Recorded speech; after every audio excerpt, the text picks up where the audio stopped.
Olá pessoal, tudo bem? Aqui é o professor Gabriel da disciplina de Sistemas Térmicos de Potência. Na aula passada nós começamos a ver combustão, tá? Vimos como a gente obtém a conservação da massa, ou seja, a reação estequiométrica, o balanço estequiométrico da equação. Falamos sobre também razão ar combustível, né? E fizemos alguns exercícios. Na aula de hoje nós vamos falar um pouco mais como nós temos a combustão incompleta, né? Sobre o coeficiente de excesso de combustível, que é um parâmetro muito importante, alguns fatores que podem ser utilizados e são utilizados na prática para verificar a influência da reação de combustão e alguns parâmetros que podem ser utilizados para avaliar a eficiência de combustão de um processo, tá? Lembrando que isso, pessoal, existem outros meios de se fazer isso, tá? Inclusive nós veremos aí mais para frente, quando a gente for falar de caldeiras, como isso pode ser realizado, tá bom? Bom, então a gente viu, pessoal, quando temos combustão completa, que os produtos basicamente são três, que é o que? O dióxido de carbono, a água, né, no estado gasoso líquido, e o nitrogênio, ok? São esses os três principais produtos, tá? Quando nós temos a combustão incompleta, pessoal, nós podemos ter a presença de outros caras, né? Quais são? Opa, perdão. O oxigênio insuficiente, tá? Então, por exemplo, pode ser que nós tenhamos... Oh, perdão, pessoal. Então, ó, nós vamos ter a presença do quê? Podemos ter a presença do quê? De carbono, tá? Como assim carbono? Isso aqui, esse carbono, pessoal, ele é principalmente decorrente de cinzas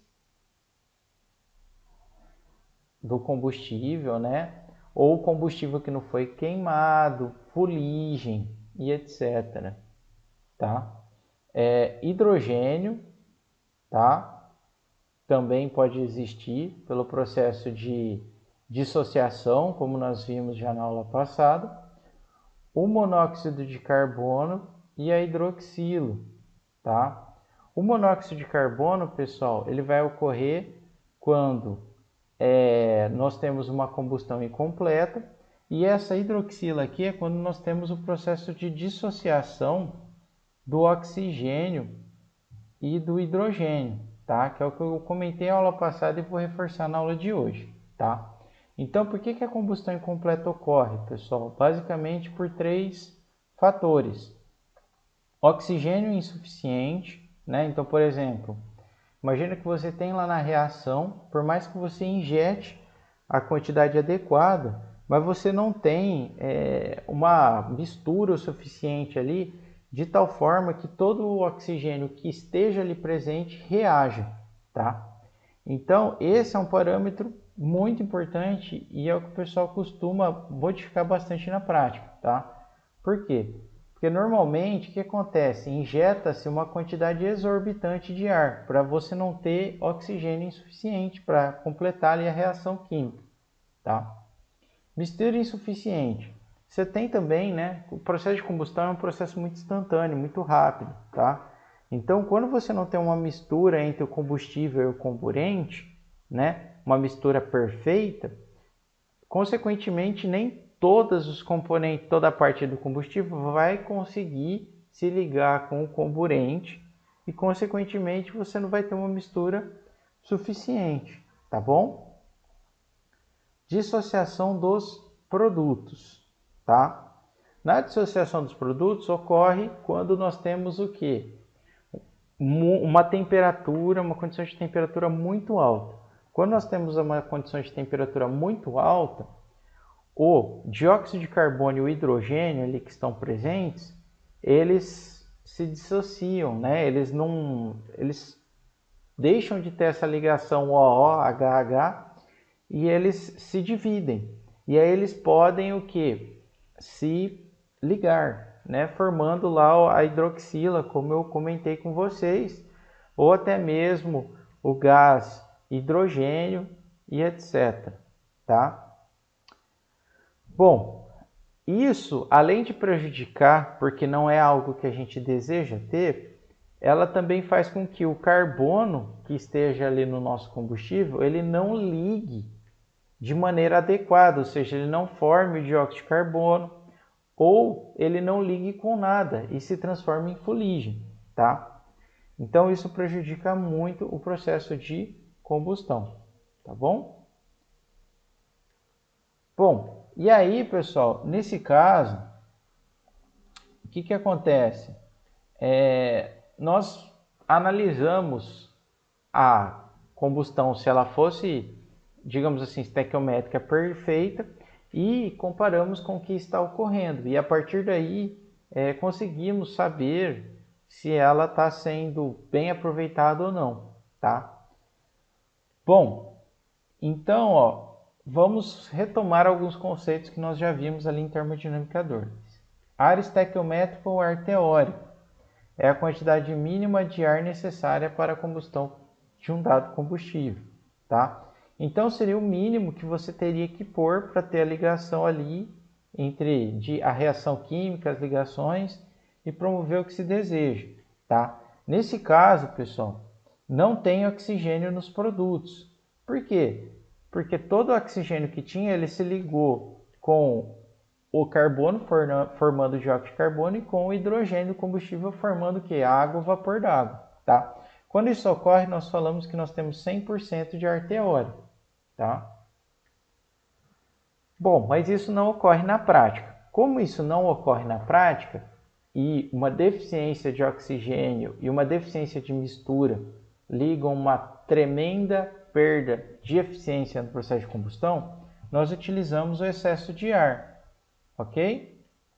Então, esse excesso de ar, pessoal, ele é utilizado justamente por causa disso. Só que como nós temos excesso de ar, o que vai acontecer? Nós vamos ter o quê? Oxigênio também nos produtos, tá bom? Então, toda vez que tiver excesso de ar, tem oxigênio nos produtos. Vocês têm que botar isso na cabeça, tá? Bom, o excesso de ar, ele é definido como quantidade de ar acima da estequiométrica. Então, a estequiométrica é aquela ideal perfeita que a gente aprendeu a fazer na aula passada. Agora a gente vai aprender a realizar aquele balanceamento com excesso de ar, tá? Então, quando falar que a reação ela está com 100% de ar teórico, significa que é ideal, é estequiométrica. Quando fala que está com 50% de excesso de ar, significa que é o quê? 150% de ar teórico. E quando fala que está com deficiência de ar, 10% de deficiência de ar, significa que nós temos 90% de ar teórico, tá? E o coeficiente que mede se vai ter excesso, se vai ter deficiência, é o coeficiente de excesso de ar. E ele sempre vai comparar a vazão de ar real que está sendo utilizado com a vazão de ar ideal. A vazão de ar ideal é a estequiométrica. Tá bom, pessoal?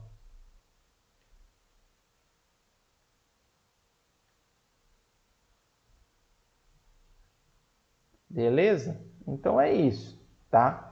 Só que para vocês terem noção o que isso influencia, além da eficiência da combustão, né?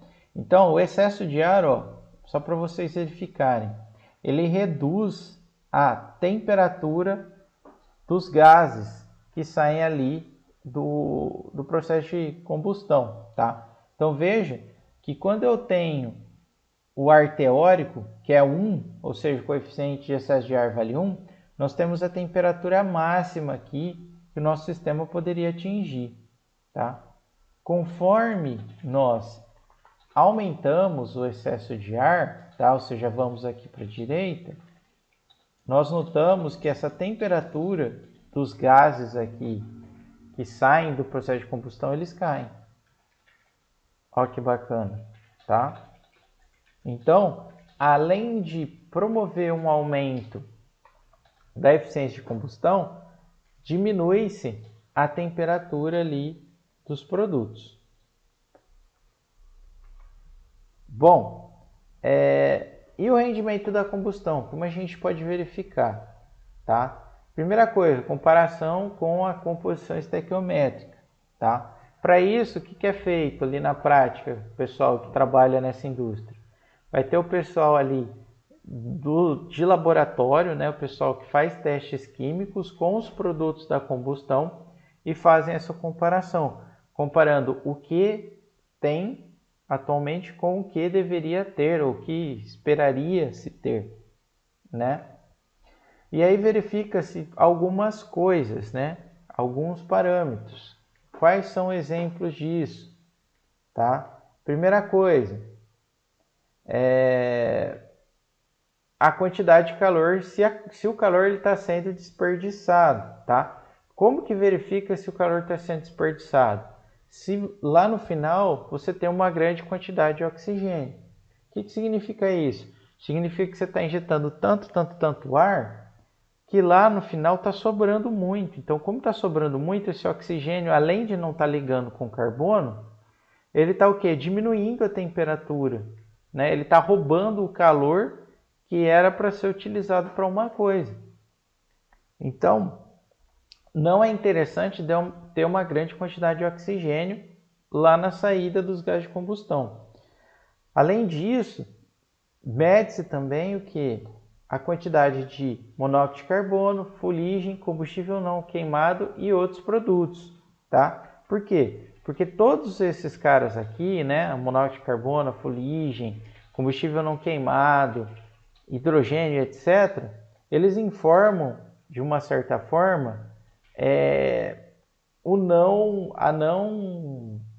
processo de combustão adequado, tá? O não processo de combustão que a gente deseja. Então, quanto maior a presença desses produtos aqui, pior está sendo a nossa combustão, tá? Bom, aqui, pessoal, só para vocês verificarem também o que acontece com o nível, né, de CO2 e de monóxido de carbono, tá? Então, ó, o que ocorre, pessoal? Na condição estequiométrica, nós não temos monóxido de carbono e nem dióxido de carbono. E a condição máxima de dióxido de carbono. Com a falta de ar, nós temos a formação de monóxido de carbono porque nós não temos oxigênio suficiente para ligar com o carbono e virar dióxido de carbono. Por isso que tem essa faixinha aqui da esquerda. Com excesso de ar, o que acontece? A porcentagem de CO2 cai. Por quê? Porque lá na saída eu vou ter outros produtos, né? Eu vou ter o quê? Oxigênio em excesso, posso ter monóxido de carbono e etc. Então a porcentagem, o teor de CO2 cai também, tá? Então um parâmetro que o pessoal utiliza, ele está na prática também para verificar se a combustão está sendo bacana, é o nível de CO2 ali dos produtos, né? O teor de CO2, tá? Aqui só para vocês terem noção de valores típicos de coeficiente de excesso de ar, aquele que eu mostrei. Para gases é bem pequenininho, ó, de 0 a 10%. Líquidos pode aumentar um pouco, mas o excesso de ar normalmente ocorre sempre nos sólidos, tá? Por quê? Porque é onde o processo de combustão ele é mais difícil, ele é mais demorado. Então, para você garantir uma melhor reação, você precisa estar sempre ali o quê? Fornecendo ar para a queima adequada dos combustíveis sólidos, tá bom? Bom, depois a gente volta para fazer esses exercícios, tá, pessoal? Bom, em termos de poder calorífico, vamos voltar no rendimento da combustão, tá? Então, pessoal, para calcular o rendimento do sistema de combustão, basicamente nós vimos ali o coeficiente de excesso de ar, a reação ar-combustível, mas a gente ainda não falou de um fator muito importante que é o poder calorífico, tá? Então, o poder calorífico é a quantidade de calor liberada, né, pela combustão completa do combustível, tá? Então, seria como a gente pode falar? Mas seria o máximo de calor que poderia ser aproveitado pelo nosso sistema, ou seja, que eu conseguiria extrair da combustão daquele determinado processo, né? Tá? Nós temos, pessoal, um poder calorífico inferior e superior, tá? qual que é a diferença de um para o outro, tá? No caso do inferior, a gente adota que o vapor da água que está saindo, ele está, como eu já falei, no estado de vapor superaquecido, ou seja, ele é vapor, a água é gasosa, tá? E no caso do poder calorífico superior, o que que acontece? Lá na saída, nós podemos ter água líquida, tá? E aí, nesse caso, pessoal, nós temos que considerar o poder calorífico superior do combustível, tá? Na prática, pessoal, é um pouco difícil a gente saber esse poder calorífico superior, porque é um pouco difícil da gente medir o teor de água que está saindo, né? E etc. Então, o pessoal normalmente aplica essa regrinha aqui, ó, né? Pega o poder calorífico superior do combustível, medido laboratorialmente, etc. E faz essa regrinha, ó, 2.440, 9 vezes o teor de hidrogênio ali do combustível, mais o teor de umidade no combustível, tá? Lembrando que esses teores, pessoal, são teores em relação à massa, tá? Então, é quilo de hidrogênio por quilo de combustível e quilo de água por quilo de combustível seco, tá? Aqui tem uma tabelinha, né? Falando da... Aqui é o PCI, tá, pessoal? O PCI superior e o inferior, tá? Bom, como nós já vimos, a temperatura adiabática de chama, tá? O que é a temperatura adiabática de chama, tá?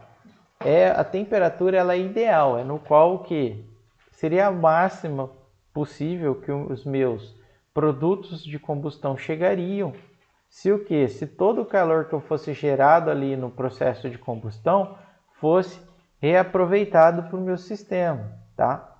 Então, essa temperatura adiabática de chama ela é um valor ideal, seria o máximo que poderia chegar ali no meu sistema, supondo que todo o calor que é extraído da combustão passa-se para os gases, né, que você vai esquentar, para o seu sistema que você vai esquentar e etc. Tá? Isso na realidade é impossível, mas é um comparativo para verificar, né, como está o rendimento do seu processo de combustão. Tá?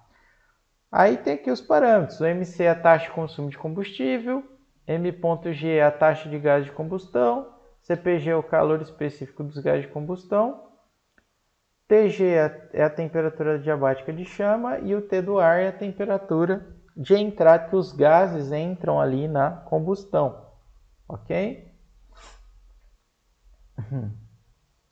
Bom, na prática, o que o pessoal faz, pessoal? Eles comparam, eles fazem uma subtração entre o poder calorífico inferior e essa quantidade de calor extraída ali, né, que sai pelos produtos de combustão.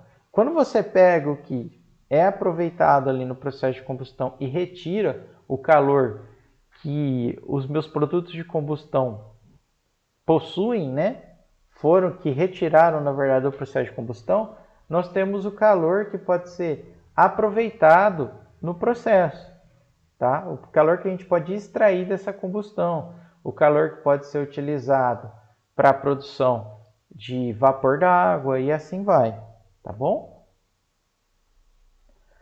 Bom, pessoal, feito isso, tá? Essa é a parte teórica da aula de hoje. Eu vou gravar um outro vídeo resolvendo exercícios com vocês.